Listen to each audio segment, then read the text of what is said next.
Hi hello. ఈ వ్లాగ్లో నేను నా ఐరన్ డెఫిషియన్సీని ఎలా పెంచుకున్నానో చూపించబోతున్నాను. నేను 2018 నుంచి ఈ కడాయి వాడుతున్నాను. ఆడవాళ్ళకి తెలుసు కదండి, డెలివరీస్ తర్వాత బ్లడ్ లాస్ ఉంటుంది, హిమోగ్లోబిన్ తగ్గుతుంది. ఆఫ్టర్ 30s కూడా చాలామందికి ఆడవాళ్ళకి ఐరన్ డెఫిషియన్సీ ఉంటుంది. మన ఆరోగ్యం మనమే చూసుకోవాలి కాబట్టి కొన్ని మార్పులు మనమే మన నిత్య జీవితంలో చేసుకోవాలి. రెగ్యులర్ లైఫ్లో అడాప్ట్ అవ్వాలి మనం. అల్యూమినియం వాడటం వల్ల అల్యూమినియం మెల్ట్ అవుతూ అది మన బాడీలోకి వెళ్తూ ఫుడ్లో నుంచి అవన్నీ హార్మ్ఫుల్ కాబట్టి. ఇంకా నాన్ స్టిక్ వాడితే అది అల్యూమినియం పైన టెఫ్లాన్ కోటింగ్. ఆ టెఫ్లాన్ కోటింగ్ కూడా మనకి మంచిది కాదు. సో నేను ఈ ఐరన్ కడాయి వాడుతున్నాను అనమాట. మెయింటెనెన్స్ కూడా పెద్ద ఇబ్బంది ఏం కాదండి, మెయింటైన్ చేసుకోవచ్చు. ఫస్ట్ కొత్తగా కొన్నప్పుడైతే ఒక 2-3 టైమ్స్ వాష్ చేసి వాటర్లో కాసేపు 1 hour 2 hours సోప్ చేసి దానికి ఉన్నదంతా పోయేదాకా ఉంచాలి.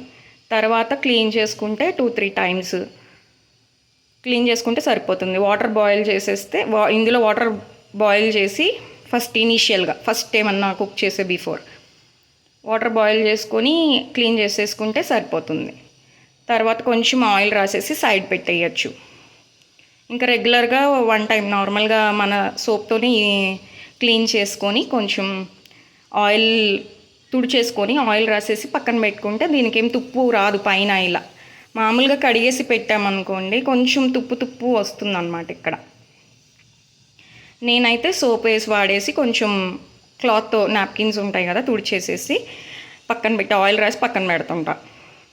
అప్పుడప్పుడు నిమ్మకాయ చెక్కలు వేసి రుద్దితే ఇంకా చాలా వైట్గా వస్తుంది. మన కుంకుడుకాయలు కూడా వాడచ్చు. కుంకుడుకాయలు వేసి రుద్దినా చాలా తెల్లగా ఉంటుంది అన్నమాట. ఇది కడాయి ఏమన్నా వండిన వెంటనే ఇమీడియట్గా తీసేయాలి. ఇవాళ ఈ దొండకాయ కూర ఇందులోనే వండాను. ఇమీడియట్గా వేరే బౌల్కి షిఫ్ట్ చేసుకోవాలి. ఎందుకంటే రియాక్ట్ అవుతూ ఉంటాయి అన్నమాట. పులుపువి టమాటో కానీ చింతపండు కానీ అలాంటివి వేసినప్పుడు దీనికి రియాక్ట్ అయ్యే ఛాన్సెస్ ఉంటాయి కాబట్టి అవి ఇందులో వండుకోకుండా ఉండడమే బెస్ట్. ఏమన్నా వండినా ఇందులో నుంచి తీసేసి వేరే బౌల్లో పెట్టుకుంటే బాగుంటుంది. ఇంకా ఐరన్ పెంచుకోవడానికి పోమోగ్రానెట్, బీట్రూట్, రాగి జావా అవి కన్జ్యూమ్ చేస్తున్నాను నేను. ఇప్పుడు నా హిమోగ్లోబిన్ % బాగుంది చాలా. కొన్ని మనమే అడాప్ట్ అవ్వాలి.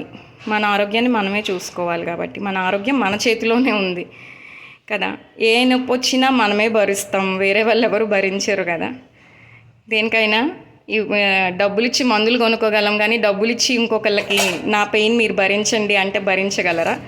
భరించలేరు. సో మన కోసం మనమే కొన్ని చేంజెస్ చేసుకోవాలి. క్యాస్ట్ ఐరన్ కూడా వాడుకోవచ్చు. ఇప్పుడు ప్రోడక్ట్స్ మార్కెట్లో క్యాస్ట్ ఐరన్ని బోల్డ్ అని వస్తున్నాయి కదండి.